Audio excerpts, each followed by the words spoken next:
आज मेरी बेटी की दूसरी शादी थी। उसकी पहली शादी का क्या हुआ, मैं उसे भूल जाना चाहती थी क्योंकि वह बड़ी अजीब घटना थी।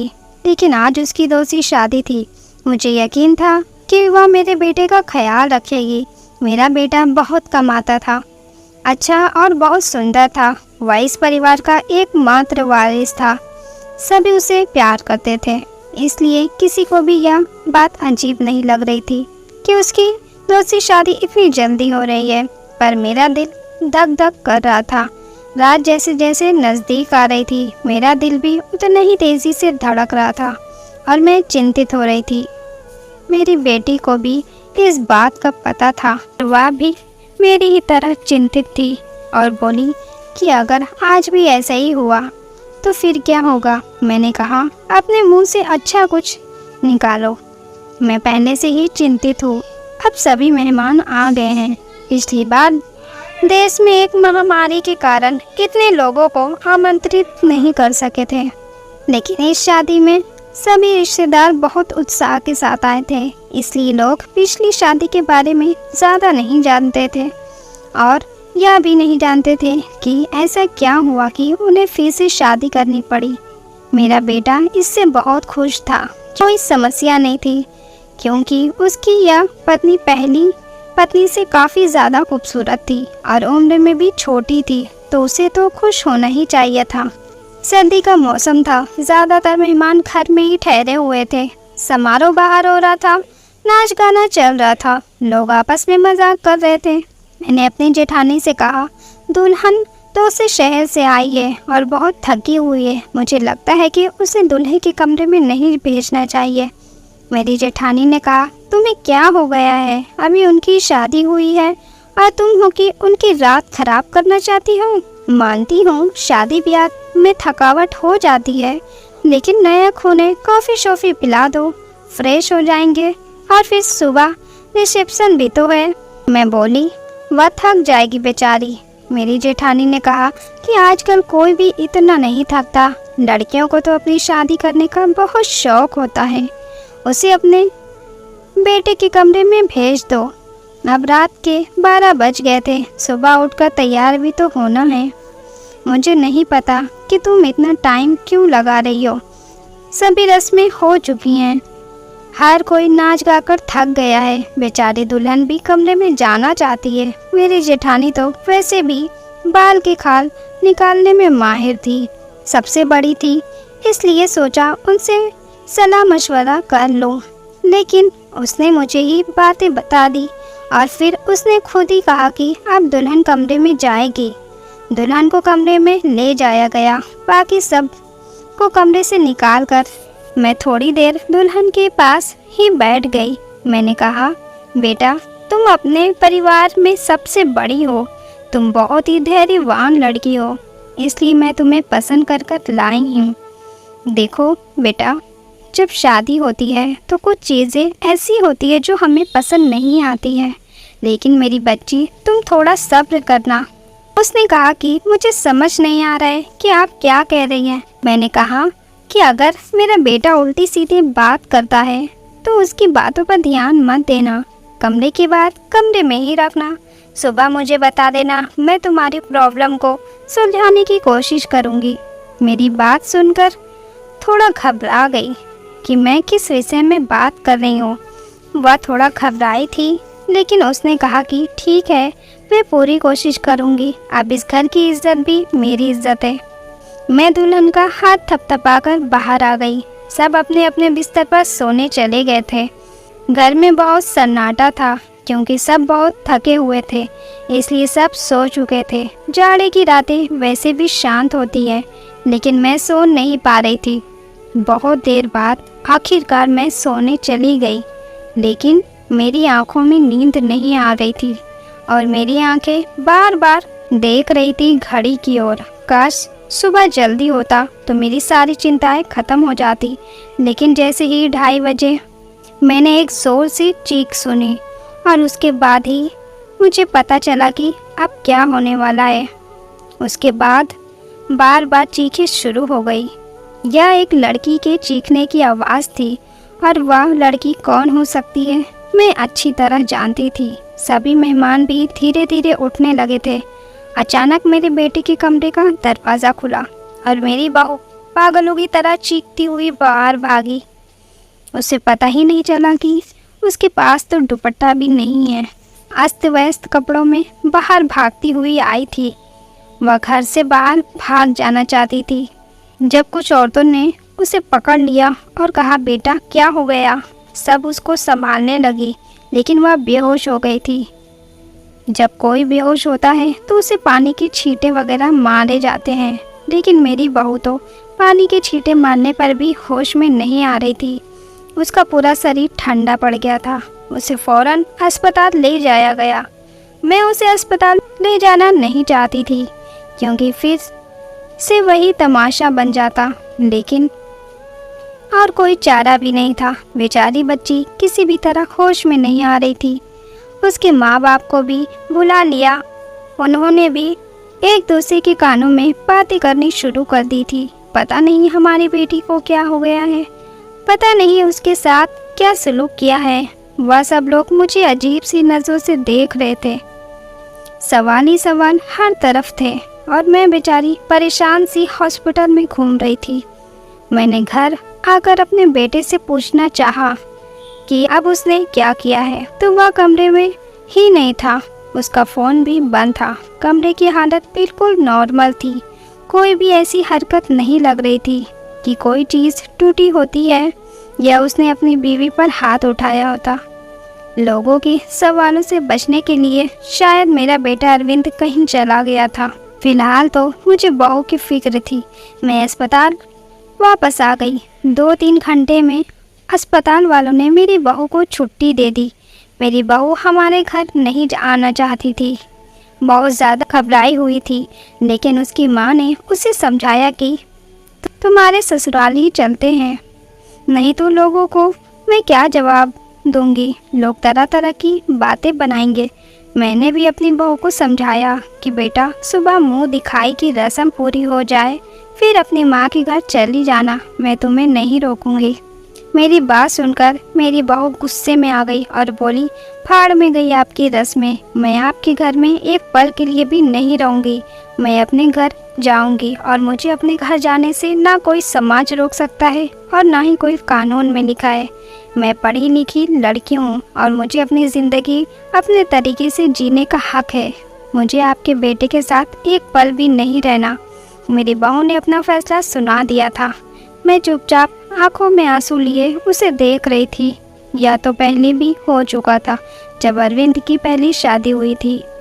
मेरी पहली बहू के साथ भी वही हुआ। वह मेरी पसंदीदा लड़की थी। वह मेरी बेटी की दोस्त थी और वह उसे बहुत पसंद करती थी। वह उसे बहुत खुशी के साथ घर लेकर आई थी। इन लोगों ने हमारा बहुत सहयोग किया था। वह एक अमीर पिता की बेटी थी। वह बहुत अच्छी लड़की थी। मुझे भी उसका घर आना अच्छा लगता था। कुछ ही दिनों में मैंने महसूस किया कि जैसे वह अरविंद को पसंद करने लगी है और शायद इसीलिए रिश्ता भेजा था। लेकिन शादी के बाद उसके साथ भी ऐसा ही हुआ। शादी की पहली रात वो चिल्लाते हुए कमरे से बाहर भागी और उसके बाद मेरे बेटे की शक्ल देखने से भी मना कर दिया। सबने उसे बहुत समझाया कि बेटा अपनी ज़िंदगी के बारे में तो सोचो, लेकिन उसने कहा कि मेरी ज़िंदगी तो बर्बाद हो गई है। और अब इस लड़की को भी समझाया जा रहा था, लेकिन वह भी कह रही थी कि अगर मैंने नहीं रहना तो मैं नहीं रहूँगी। आपके बेटे के साथ मेरा बेटा भी कोई जवाब नहीं दे रहा था, पता नहीं कहाँ चला गया था। लड़की का बाप बार बार कह रहा था कि उस व्यक्ति को बुलाओ, हम उससे पूछें कि उसने हमारी बेटी के साथ क्या किया है। अरविंद घर आ चुका था। सब उस पर सवालों की बौछार कर रहे थे, लेकिन उसने चुप्पी साध ली थी, कुछ भी नहीं बोल रहा था। थक हार कर सब खामोश हो गए। लड़की के माँ बाप भी अरविंद को भला बुरा और धमका कर चले गए। वह अपनी बेटी को भी साथ ले गए। अच्छा खासा तमाशा हो गया था।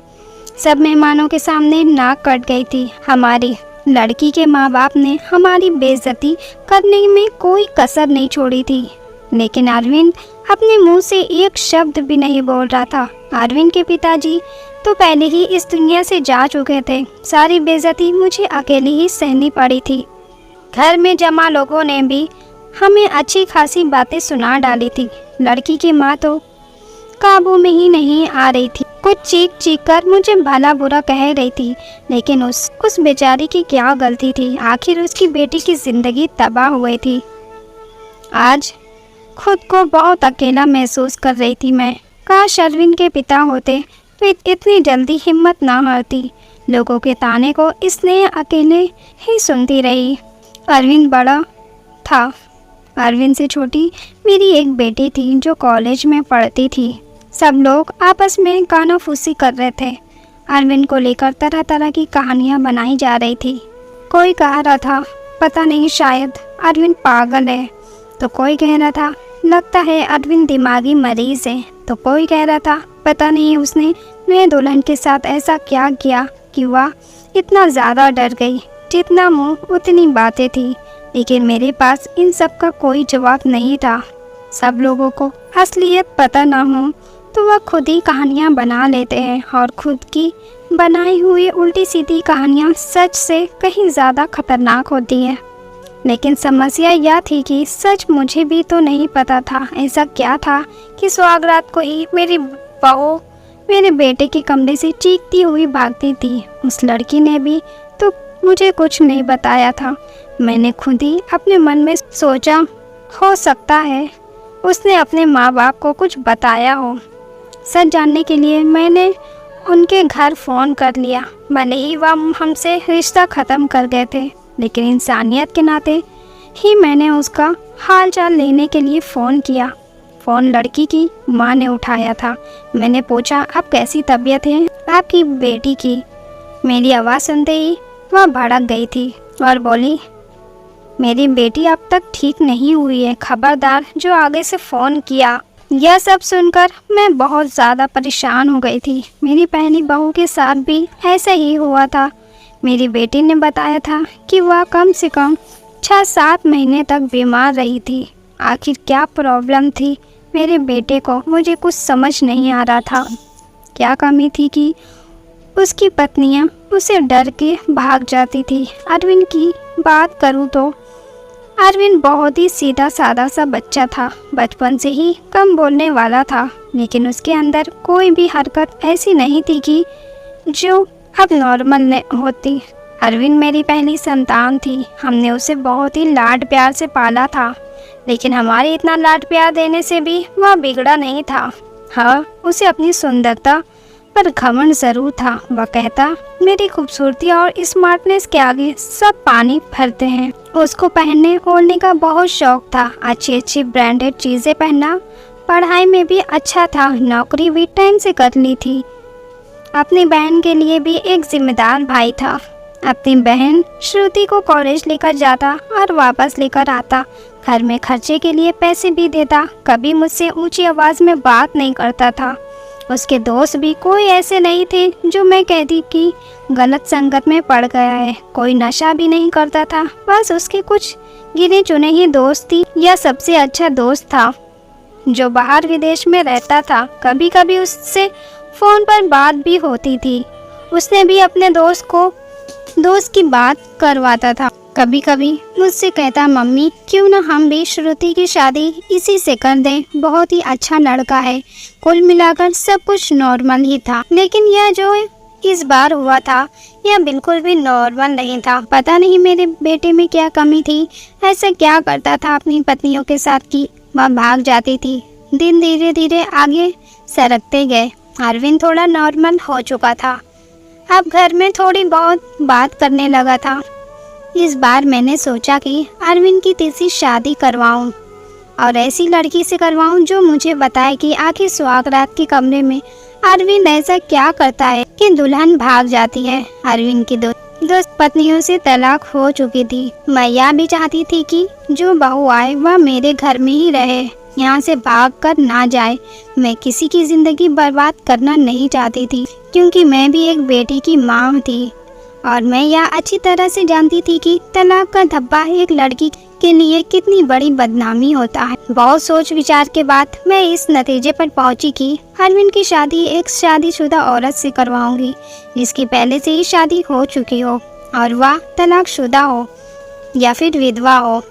और जल्दी से मुझे ऐसी लड़की मिल भी गई। लड़की वालों को भी शादी की जल्दी थी, इसलिए उन्होंने भी ज़्यादा छानबीन नहीं की। लड़की कम उम्र रही थी, लेकिन बहुत ज़्यादा सुंदर नहीं थी, बस ठीक ठाक थी। दुबली पतली और सामान्य नाक नक्शे की लड़की थी। मैंने लड़की वालों को बताया कि मेरी बेटी की एक शादी हो चुकी है और मेरी बेटी की पत्नी कुछ समय पहले ही वह छोड़कर चली गई थी। थोड़ा बहुत झूठ बोलना पड़ा क्योंकि सच बताने की स्थिति में मैं बिल्कुल नहीं थी। लड़की वाले शादी के लिए राज़ी हो गए। मैंने अरविंद को लड़की की फ़ोटो दिखाई तो उसने शादी से साफ इनकार कर दिया। बोला मुझे शादी नहीं करनी है, इतनी आम सी शक्ल सूरत की लड़की, मुझे इससे शादी बिल्कुल भी नहीं करनी। अरविंद की बातें सुनकर मैंने उसे डांटते हुए कहा, चुप हो जा, जिस तरह की तेरी हरकतें हैं उन हरकतों से चलते तो तेरी कभी भी शादी नहीं होनी चाहिए। लेकिन एक मामला सोचती हूँ, कब तक बैठी रहूँगी और तेरा ध्यान रखूँगी। मेरे जाने के बाद कोई तो ऐसा हो जिसके साथ तू अपनी ज़िंदगी गुजार सके। बोलते बोलते मेरी आंखों में आंसू आ गए। मेरी आंखों में आंसू देखकर अरविंद चुप हो गया। शादी के लिए रजामंदी दे दी और उठकर कमरे में चला गया। कहीं ना कहीं अरविंद के दिल में चोर ज़रूर था, वह मुझसे नज़रें चुरा रहा था। लेकिन इस बार मैंने भी तय कर लिया था कि मैं सच जान कर रहूँगी।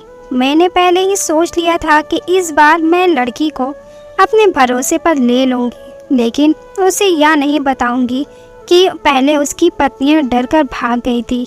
उसे प्यार से समझा दूँगी, उसे भरोसा दिलाऊँगी कि अगर कुछ ऐसी वैसी बात हो तो मुझे बताए, मैं उस समस्या का समाधान करूँगी। इस बार शादी का प्लान बहुत ही सादगी से करने का था और फिर मैंने बहुत ही सादगी से अरविंद की शादी कर दी।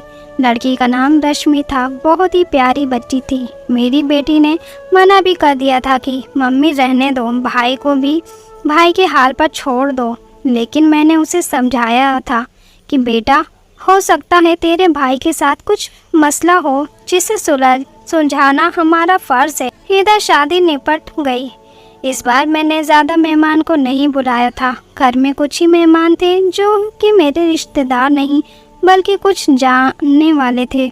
मेरे कुछ सहेलियां वगैरह भी और उनके परिवार वाले थे। रश्मि को मैं अरविंद के कमरे में ले गई। उसे बेड पर बिठाते हुए मैंने रश्मि का हाथ अपने हाथों में लिया और उससे हल्के से दबाते हुए बोली, रश्मि बेटा, तुमसे बहुत ही ज़रूरी बात करनी है, बहुत ही ध्यान से मेरी बात सुनो। रश्मि आश्चर्य से मुझे देखने लगी कि भला ऐसी कौन सी बात ज़रूरी है, ऐसी कौन सी ज़रूरी बात है जो अभी करनी है। मैंने रश्मि को समझाते हुए कहा, बेटा, अरविंद शादी के लिए राज़ी नहीं था। बहुत ही मुश्किलों से मैंने उसे शादी के लिए तैयार किया है। हो सकता है मेरा बेटा कुछ अजीबोगरीब हरकतें करे, हो सकता है तुम्हें डराने की कोशिश करे जिससे कि तुमसे छोड़कर भाग जाओ। लेकिन बेटा, तुम डरना नहीं, जो भी हो तुम्हें सब कुछ मुझे बताना है। बस तुम्हें उसके डराने धमकाने या उसकी बातों में आने की कोई ज़रूरत नहीं है। रश्मि ने मेरी बात को सुनकर हाँ में सर हिला दिया था। मैं थोड़ी संतुष्ट हुई थी और रश्मि को आराम करने का बोलकर बाहर आ गई। मैं अपने कमरे में नहीं गई, वहीं हॉल में ही सोफे पर लेट गई। श्रुति को मैंने उसके कमरे में भेज दिया कि तुम जाओ, सो जाओ, बहुत रात हो चुकी है। श्रुति कमरे में जा चुकी थी, लेकिन जाते जाते उसने कहा था कि मम्मी जी, आप जो भी कर रहे हैं गलत कर रही हैं। आप भी हर समस्या का हल सिर्फ शादी ही समझती हैं। आपको किसी की बेटी की ज़िंदगी को यूँ बर्बाद नहीं करना चाहिए। श्रुति जा चुकी थी। मैं सोफे पर लेटी दिल ही दिल में अपने भगवान को याद कर रही थी और दुआ मांग रही थी कि हे भगवान, यह रात अच्छे से बीत जाए। बहुत ही खामोशी थी। ऐसा लग रहा था जैसे तूफान के आने से पहले की खामोशी हो। गाड़ी की टिक टिक मेरे सर पर हथौड़ी की तरह लग रही थी। मैंने अपने भगवान को मनाने में लगी हुई थी कि तभी वही हुआ जिसका मुझे डर था। रश्मि चीखते हुए बाहर आई और पागलों की तरह घर के बाहर भाग जाना चाहती थी। मैंने उसे जैसे तैसे करके उसे बाहर गेट से अंदर कर लिया था। मैंने उसे जैसे तैसे समझाकर थोड़ा शांत किया। कुछ बोलने की स्थिति में वह नहीं थी। जब थोड़ा शांत हुई तो बेहोशी में बोली कि आपको अपने बेटे के पहले मेडिकल जांच करानी चाहिए। अगर आप ऐसा करा लेती तो आपको और मुझे यह दिन देखना ही नहीं पड़ता। रश्मि थी समझदार लड़की थी, उसके पास तो कोई दूसरा ऑप्शन भी नहीं था। वह तो हर हाल में इस शादी को निभाने की सोचती, लेकिन रश्मि ने भी इस रिश्ते को नहीं निभाया और वह अरविंद को छोड़कर चली गई। दूसरे दिन रश्मि के घर से फोन आया कि अपने बेटे से कहकर हमारी बेटी को तलाक दिलवा दो, नहीं तो हम यह काम अदालत से भी कर सकते हैं। मैं सदमे की हालत में सोफे पर बैठ गई।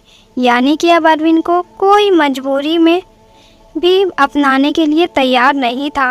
पहले मैं जो बहुओं को लाई थी वह अमीर घराने की और सुंदर पढ़ी लिखी थी, लेकिन रश्मि तो विधवा थी, गरीब घराने की थी और बहुत ज़्यादा सुंदर भी नहीं थी। रश्मि को मैंने पहले ही सब कुछ समझा दिया था, तभी तो इतना ज़्यादा बदमाश हो गई थी। आखिर ऐसा क्या कमी थी मेरे बेटे में? हर जो जेवरात दुल्हन को देते हैं, दुल्हन के घर वाले शादी के दूसरे दिन ही वापस कर देते हैं। मैं तो दहेज भी नहीं लेती। फिर आखिर ऐसा क्या किया था कि ऐसा खूबसूरत पढ़ा लिखा अमीर लड़के को छोड़कर भी लड़कियां भाग जाती थी? मेरा दिमाग सोच सोचकर फटा जा रहा था। कैसे पता लगाएं कि आखिर बात क्या है? अरविंद भी अपने मुंह से कुछ कहने को तैयार नहीं था।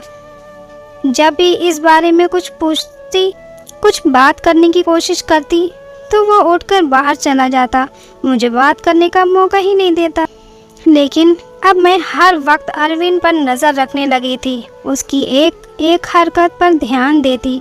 शायद कुछ तो ऐसा सबूत मिले जिससे मैं सुराग लगा सकूं, सच जान सकूं कि आखिर सच्चाई क्या है। लेकिन उसके हाव भाव से भी कभी ऐसा नहीं लगा कि उसमें कुछ नॉर्मल नहीं है। एकदम नॉर्मल लड़कों की तरह था जैसे और लड़के होते हैं। मुझे कोई भी रास्ता नहीं दे रहा था। एक दिन तंग आकर मैंने अरविंद के दोस्त को फ़ोन लगाया, उसी विदेश में रहने वाले दोस्त को। मैंने उससे पूछा, नितिन, तुम अरविंद के इकलौते दोस्त हो जिससे अरविंद अपने दिल की सारी बातें करता है। मुझे अरविंद के बारे में कुछ बताओ। उससे अपने जीवन के बारे में तुम्हें ज़रूर कुछ ना कुछ बताया होगा। लेकिन यह सुनकर तो मैं हैरान हो गई कि उसने अपने दोस्त को इस बारे में कुछ भी नहीं बताया था। और बस यही बात मुझे बहुत अजीब लगी। क्या उसने अपने दोस्त को भी नहीं बताया कि मैंने 3 बार शादी की है और मेरी तीनों पत्नियां मुझे छोड़कर भाग गई है? लेकिन उसने यह बात अपने दोस्त को नहीं बताई, जो कि उसका सबसे अच्छा दोस्त था। यह मुझे काफ़ी अजीब लग रहा था, लेकिन शायद उसने नहीं बताया क्योंकि वह शर्मिंदा होना नहीं चाहता होगा। शादी की रात की पत्नी का भाग जाना, वह भी 3 पत्नियों का। धीरे धीरे 6 महीने गुजर गए। घर में सब कुछ नॉर्मल चल रहा था, लेकिन अरविंद को लेकर मैं बहुत ज़्यादा परेशान थी।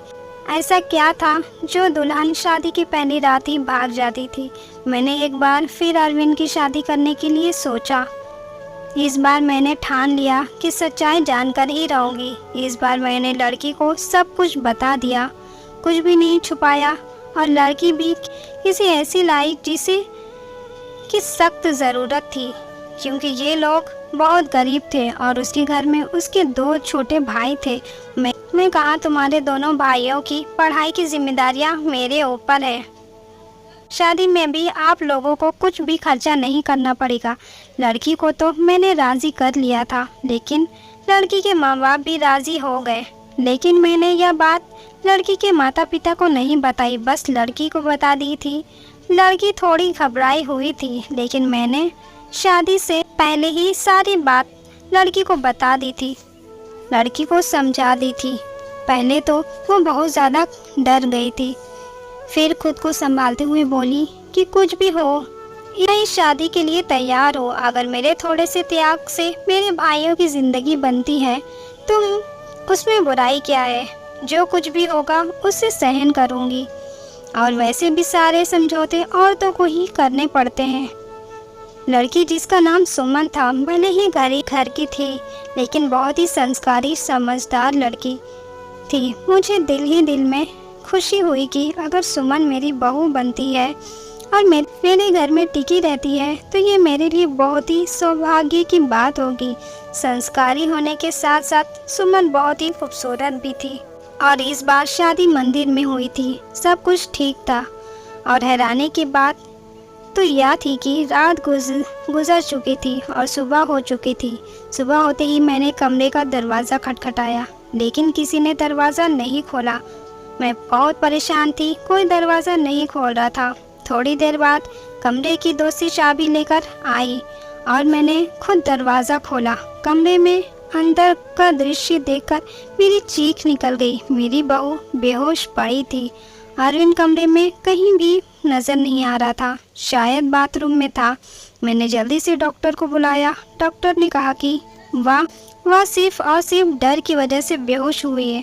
उसके शरीर पर किसी भी तरह की कोई चोट के निशान नहीं है। अरविंद के चेहरे से भी चिंताजनक झलक रही थी। ऐसा लगता था वह भी परेशान है इन सब हालतों से। अच्छे से चेकअप कराने के बाद और कुछ दवाइयाँ देकर डॉक्टर साहब चले गए थे। डॉक्टर ने कहा था कि सुमन जल्दी होश में आ जाएगी। अरविंद भी तैयार होकर अपने ऑफिस के लिए निकल गया था। मैं सुमन के पास ही बैठी रही। थोड़ी देर में सुमन ने आंखें खोल दी थी। होश में आते ही वह बाहर की तरफ भागी, यह कहते हुए कि मुझे यहाँ नहीं रहना है, मुझे अपने घर जाना है, अपने मम्मी पापा के पास। मैंने सुमन का हाथ पकड़ लिया। सुमन, तुम ऐसा नहीं कर सकती। मैंने तो तुम्हें सारी सच्चाई बताई थी और तुम मान भी गई थी। फिर तुम अब ऐसा क्यों कर रही हो? लेकिन सुमन मेरी कुछ भी सुनने को तैयार नहीं थी। रोते हुए बोली, आंटी जी मुझे माफ़ कर दो, मैं मजबूर हूँ, मैं यहाँ नहीं रह सकती है। आप बेफिक्र रहे, अपने मम्मी पापा को कुछ नहीं बताऊंगी, सब कुछ हैंडल कर लूँगी। बस आप मुझे इस घर में रहने को ना कहें। लेकिन सुमन मुझे बताओ तो सही, आखिर ऐसा क्या हुआ था? मैं सच जानना चाहती हूँ। सुमन, तुमसे वादा किया था कि तुम अरविंद की सच्चाई मुझे बताओगी। आंटी, अरविंद के बारे में मैं कुछ नहीं बता सकती। अगर मैंने अरविंद के बारे में बोला तो वह मुझे जान से मार देगा। मुझे अपनी जान की परवाह नहीं है, लेकिन अरविंद मेरे भाइयों को भी नहीं छोड़ेगा। प्लीज़ मुझे जाने दे। उसकी आंखों में विनती के ऐसे करुण भाव थे कि मैं उसे रोक ना सकी। सुमन चली गई थी। मैं इंतज़ार कर रही थी कि आप कुछ ही देर में सुमन के माँ बाप का फ़ोन आने वाला था, लेकिन ऐसा कुछ भी नहीं हुआ। शायद सुमन ने अपने माता पिता को कुछ नहीं बताया था। अरविंद की 3 पत्नियों ने तो उसे दूसरे दिन ही तलाक की मांग कर दी थी, लेकिन समझ नहीं आया सुमन ने ऐसा कुछ भी नहीं किया था। उसका मतलब था सुमन अभी भी मेरी बेटी की पत्नी थी। मैंने सोचा कि अब मैं अरविंद का चेकअप कर ही रहूँगी अपने होशो हवास में, तो अरविंद ऐसा कभी भी नहीं करने देता। इसलिए एक दिन मैंने अरविंद के खाने में नींद की दवाई मिला दी। अरविंद के गहरी नींद में जाते ही मैंने डॉक्टर को फ़ोन कर दिया। डॉक्टर ने अरविंद के कुछ सैंपल लिए और ये बोलकर ही जैसे ही रिपोर्ट आती है मैं आपको बता दूँ। डॉक्टर चला गया और फिर मैं बेसब्री से अरविंद की रिपोर्ट का इंतज़ार करने लगी। अगले दिन डॉक्टर का फ़ोन आया और उसने कहा कि अरविंद एकदम नॉर्मल है, उसकी सारी रिपोर्ट नॉर्मल आई है। यह सुनकर तो मेरे आश्चर्य की कोई सीमा नहीं थी। अगर अरविंद नॉर्मल ही है तो शादी की पहली ही रात उसकी पत्नियां क्यों भाग जाती हैं? सोच सोचकर मेरा दिमाग फटने लगा। कुछ सोचकर मैं सुमन के पास गई। सुमन के माता पिता ने मेरी बहुत इज्जत की। शायद उन्हें सच्चाई का पता नहीं था। उन्हें लगता है कि मैं उनकी बेटी को घर ले जाने के लिए आई हूँ। मुझे देखते ही सुमन डर गई थी।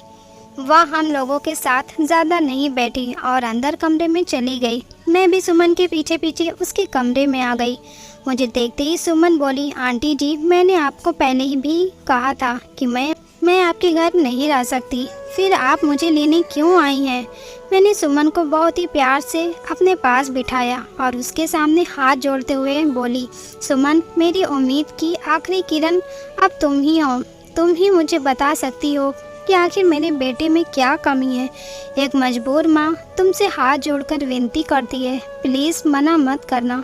मेरी आंखों में आंसू और मेरे जोड़े हुए हाथ लेकर सुमन ने मेरे हाथों को थाम लिया और बोली, आंटी जी मैं मजबूर है, प्लीज़ आप मेरे सामने हाथ मत जोड़ें। जब सुमन किसी तरह सच्चाई बताने के लिए राज़ी नहीं हुई तो फिर मैंने सुमन से कहा, ठीक है तुम अपने मुंह से कुछ मत बताओ, मैं खुद अपनी आंखों से देख लूँगी, लेकिन तुम मेरी मदद तो कर ही सकती हो। तुम आज रात के लिए मेरे बेटे के कमरे में फिर से रुक जाओ, मैं सारी सच्चाई अपनी आंखों से देख लूँगी। पहले तो सुमन डरती रही, लेकिन मेरे बहुत समझाने पर मैं तुम्हारे साथ रहूँगी, तुम्हें कुछ नहीं होगा, वह मान गई थी। मैं सुमन को अपने घर ले आई। सुमन के माता पिता ने बहुत ही खुशी से अपनी बेटी को विदा किया था। एक बार फिर से सुमन को दुल्हन बनाकर मैंने अरविंद के कमरे में बिठा दिया। अरविंद को मैंने पहले ही फ़ोन कर दिया था कि सुमन घर आ गई है, तुम भी ऑफिस से जल्दी आ जाना, आज मैं घर पर नहीं मिलूँगी, तुम्हारी मौसी की तबीयत खराब है, वहाँ जा रही हूँ और रात भर वहीं रहूँगी। मेरी बात सुनकर अरविंद ने सिर्फ में ही जवाब दिया था और फ़ोन काट दिया था। मैं अरविंद के कमरे में ही छुपकर बैठ गई। आज सब कुछ मैं अपनी आंखों से ही देख लेना चाहती थी। कुछ ही देर में दरवाज़ा खुला था और अंदर कमरे में अरविंद दाखिल हुआ। उसने एक नज़र सजी संवरी बैठी सुमन पर डाली थी और बिना कुछ कहे बाथरूम में घुस गया था। सुमन डरी सहमी सी बैठी थी, जैसी ही अभी उठकर भाग जाएगी। मैं भी सांस रोककर आने वाली सिचुएशन के लिए खुद को तैयार कर रही थी कि तभी अचानक बाथरूम से किसी औरत की चीखने की आवाज़ें आने लगी। आवाज़ें सुनते ही सुमन बेड से उतरकर नीचे खड़ी हो गई। डर से वो थर थर काँप रही थी। मैं हक्का बक्का सी खड़ी थी। अंदर तो अरविंद गया था, फिर ये औरत की आवाज़ क्यों आ रही थी? तभी अरविंद बाहर निकला और अरविंद को देखते ही मैं बेहोश होते होते बची। उसने अपना हुलिया एकदम से बदल लिया था। उसने औरतों जैसे कपड़े पहन रखे थे, बहुत ही बेहुदा सा, यूं कहिए कि बहुत ही डरावना सा मेकअप कर रखा था। आंखों में जैसे खून उतरा हुआ था, आवाज़ में भी लड़की की तरह ही निकाल रहा था। तुमने मना किया था कि मेरी ज़िंदगी में दोबारा मत आना, तुमने मेरी बात नहीं मानी, अब तुम अपने मौत की जिम्मेदार खुद होगी। बहुत ही भयानक हंसी हंसता हुआ अरविंद सुमन की तरफ बढ़ा था। सुमन चीख मारती हुई मेरे पास आ गई। मैं भी बाहर आ गई थी और अरविंद को रोकने की कोशिश कर रही थी। अरविंद क्या हो गया है तुम्हें? तुम होश में तो हो? अरविंद ने मुझे ज़ोर से धक्का दिया था। कौन अरविंद? परमिला नाम है मेरा। मौका देकर सुमन कमरे में भाग गई थी। इससे पहले अरविंद फिर से मेरे पास आता, मैं भी कमरे से बाहर निकल गई और कमरे को बाहर से बंद कर दिया। अरविंद की भयानक हंसी मुझे बाहर तक सुनाई दे रही थी।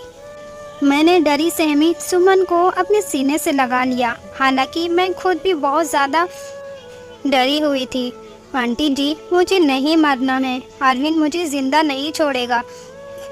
उसने कहा था अगर मैंने किसी को कुछ बताया तो वह मुझे मार डालेगा, साथ में मेरे भाइयों को भी।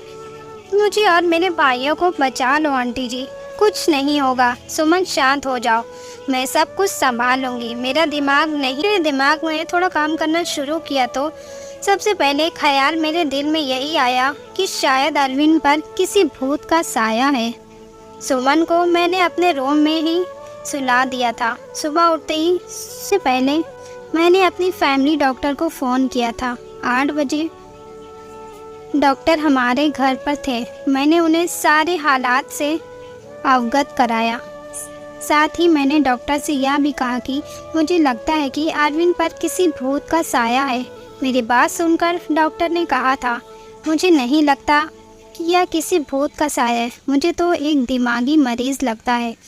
उस पर पागलपन के दौरे पड़ते हैं। ऐसे मरीज किसी मूवी या किसी कहानी में डूब जाते हैं और उसी के कैरेक्टर में खुद को उतार लेते हैं। लेकिन आप टेंशन ना लें, इस मर्ज का इलाज है। अपनों के प्यार से और कुछ दवाइयों के ज़रिए मरीज़ ठीक हो जाता है। थोड़ा टाइम लगता है बट मरीज़ बिल्कुल पूरी तरह ठीक हो जाएगा।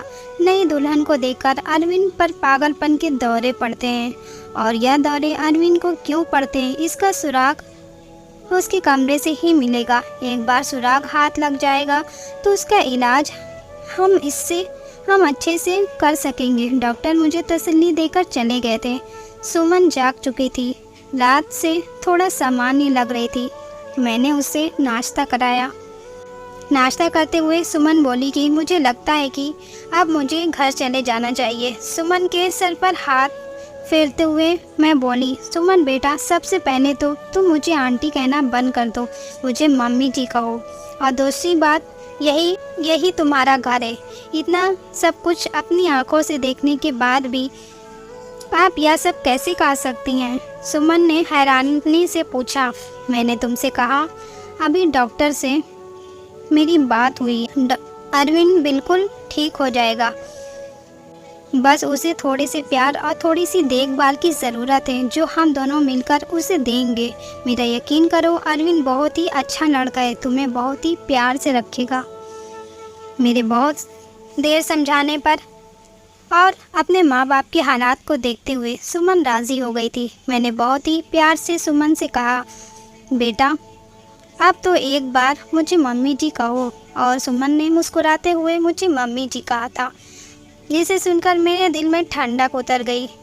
मुझे उम्मीद थी कि किरण नज़र आई थी कि मेरा बेटा ठीक हो जाएगा, उसका भी घर बस जाएगा। 10 बजे के करीब अरविंद के दरवाजे पर टक टक की आवाज़ आई। मैंने कांपते हुए हाथों से दरवाज़ा खोला था। सुमन को मैंने अपने कमरे में भेज दिया था। अरविंद एकदम तरोताज़ा तैयार खड़ा था। मुझे देखते ही नाराज़गी से बोला, क्या मम्मी जी, मेरा दरवाज़ा बाहर से बंद किसने कर दिया? मुझे ऑफिस के लिए लेट हो रहा है। अरविंद ने एकदम नॉर्मल ही बात की थी। पता नहीं बेटा कैसे बंद हो गया। चलो तुम नाश्ता कर लो। मैंने उस पर कुछ भी जाहिर होने नहीं दिया। अरविंद ने नाश्ता किया और ऑफिस के लिए निकल गया। अरविंद के ऑफिस निकलते ही सबसे पहले मैं अरविंद के कमरे में गई और उसकी तलाशी ली। मुझे ज़्यादा मेहनत नहीं करनी पड़ी। सामने ही बेड पर मुझे कुछ किताबें दिखी। सुमन भी अब मेरे पास आ चुकी थी। सारी किताबें सेम थी। सब किताबों में ही उपन्यास था जिसमें कोई परमीला नाम की लड़की थी। शादी की रात थी।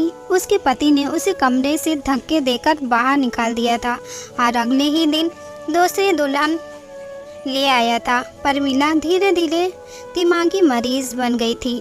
दुल्हन को देखते ही उस पर दौरे पड़ने लगे थे। अब तो किसी शादी में दुल्हन को देखती तो उसे मारने के लिए भागती थी। परमीला के ससुराल वालों ने उसे पागल घोषित कर दिया था और उसके मायके भेज दिया था। दुल्हनों को देखकर परमीला का पागलपन कम ही नहीं हुआ था और परमीला के कैरेक्टर में ही अरविंद ने खुद को उतार लिया था। मैंने डॉक्टर को फ़ोन करके सारी बातें बताई। डॉक्टर ने कहा कि आप लोग बिल्कुल भी ना घबराएं, मैं कुछ दवाइयाँ दूंगा जो कि उपन्यास अरविंद पढ़ता है वह सारी किताबें आप रूम में से बाहर निकाल दें। धीरे धीरे प्यार से अरविंद को समझाना पड़ेगा, उसे परमीला के कैरेक्टर से निकालना पड़ेगा। धीरे धीरे डॉक्टर की दवाइयों से और सुमन और मेरी मेहनत से अरविंद ठीक होने लगा था। सुमन अरविंद के सामने सिंपल सी रहती थी, कोई भी बनाव श्रृंगार नहीं करती थी। अरविंद के व्यवहार में बहुत बदलाव आने लगा था। उसकी आंखों में मैंने सुमन के लिए प्यार देखा था। सुमन कहीं भी जाती अरविंद की निगाहें उसका पीछा करती थी। अरविंद का इलाज चलते आज 3 महीने हो चुके थे। सुमन ने जिस मेहनत और लगन से मेरा साथ दिया था उसकी मैं कायल हो गई थी। कोई बहुत ही अच्छे कर्म किए थे जो मुझे सुमन जैसी बहू मिली। सुमन अब भी मेरे साथ मेरे ही कमरे में सोती थी, लेकिन आज मैंने सोच लिया था कि सब कुछ फाइनल हो जाना चाहिए। मुझे पूरा विश्वास है कि अब अरविंद बिल्कुल ठीक हो चुका है। मैंने सुमन से कहा कि सुमन, आज तुम्हें आखिरी कदम उठाना पड़ेगा। इसके बाद तुम्हारी ज़िंदगी में खुशियाँ ही खुशियाँ होगी। सुमन ना समझी, मेरी तरफ देखने लगी। फिर मैंने उसे समझाया कि सुमन, आज तुम्हें दुल्हन बनकर अरविंद के कमरे में बैठना होगा। मेरी बात सुनकर सुमन डर गई थी, लेकिन फिर जल्दी से संभल भी गई। शायद उसे भी यकीन था कि अरविंद अब ठीक हो चुका है। वह भी अरविंद के प्यार भरी नज़रों को समझ चुकी थी। सुमन, तुम्हें डरने की कोई ज़रूरत नहीं है। तुम्हें दरवाज़ा खुला रखना है। दरवाजे के बाहर ही खड़ी रहूँगी जब तक कि तुम दोनों के बीच में सब कुछ ठीक नहीं हो जाता। जैसे ही तुम्हें कुछ गलत लगे तो फ़ौरन बाहर भाग जाना। रात को अरविंद के आने से पहले ही मैंने सुमन को दुल्हन की तरह सजाया। अरविंद के बेड को भी बहुत ही खूबसूरती से सजाया था। मैंने अरविंद के आने का टाइम हो गया था। मैंने सुमन को सजाए पर बेड पर लिटा दिया और बाहर आ गई। थोड़ी देर में अरविंद आ चुका था। खाना खाते हुए अरविंद की निगाहें इधर उधर कुछ ढूंढ रही थी। मैं समझ गई थी कि अरविंद किसे ढूंढ रहा है, लेकिन मैं अनजान बनी रही। कुछ देर बाद अरविंद खुद ही बोला, मम्मी, सुमन कहीं दिखाई नहीं दे रही है। क्या कहीं गई है? मेरे बोलने से पहले ही श्रुति बोल पड़ी, भैया भाभी तो आपकी ही। इससे पहले कि श्रुति अपनी बात पूरी करती, मैंने उसे चुप करा दिया। मैंने मुस्कुराते हुए कहा, अरविंद, तुम पहले खाना ख़त्म करो, उसके बाद अपने कमरे में जाओ तो मैं अपने सवालों का जवाब मिल जाएगा। खाना खाने के बाद अरविंद अपने कमरे में चला गया। मेरा दिल ज़ोरों से धड़क रहा था। पता नहीं क्या होने वाला है। हे भगवान, सब कुछ ठीक हो। मैं भी अरविंद के पीछे पीछे चली और बाहर गेट पर ही रुक गई। मैं अंदर कान लगाकर सुनने की कोशिश कर रही थी कि अंदर सब कुछ ठीक तो है ना। खड़े खड़े मुझे काफ़ी देर हो चुकी थी, लेकिन अभी तक अंदर शांति थी। और कुछ ही देर में मुझे सुमन और अरविंद की सरगोशियाँ सुनाई देने लगी। प्यार में डूबी हुई सरगोशियों में मुस्कुरा दी। मेरे अंदर तक सुकून उतर गया। मन ही मन मैंने भगवान को धन्यवाद दिया और अपने कमरे में आते ही सुकून से लेट गई। सुबह मेरी आँख देर से खुली। जल्दी उठकर किचन की तरफ भागी तो सुमन को किचन में पहले से ही मौजूद पाया। मुझे देखकर सुमन के चेहरे पर मुस्कुराहट आ गई। सुमन की झुकी हुई नज़रें और शर्मीली मुस्कुराहट से ही मैं पहचान गई कि सब कुछ ठीक है। मैंने प्यार से सुमन के माथे को चूमते हुए कहा, सुमन बेटा, तुम इतनी सुबह किचन में क्या कर रही हो? सुमन थोड़ा शर्माते हुए बोली, मम्मी जी, वह अरविंद को कॉफ़ी चाहिए थी, वही बना रही थी। सुमन को कॉफ़ी बनाता छोड़कर मैं बाहर हॉल में आ गई। सोफे पर बैठकर मैंने अपनी आंखें बंद कर ली। आज मेरे अरविंद के और सुमन के जीवन में खुशियाँ ही खुशियाँ थी। भगवान मेरे परिवार को किसी की नज़र ना लगने देना। वीडियो अच्छी लगी तो वीडियो को लाइक और चैनल को सब्सक्राइब ज़रूर करिएगा। मिलते हैं अगली वीडियो में।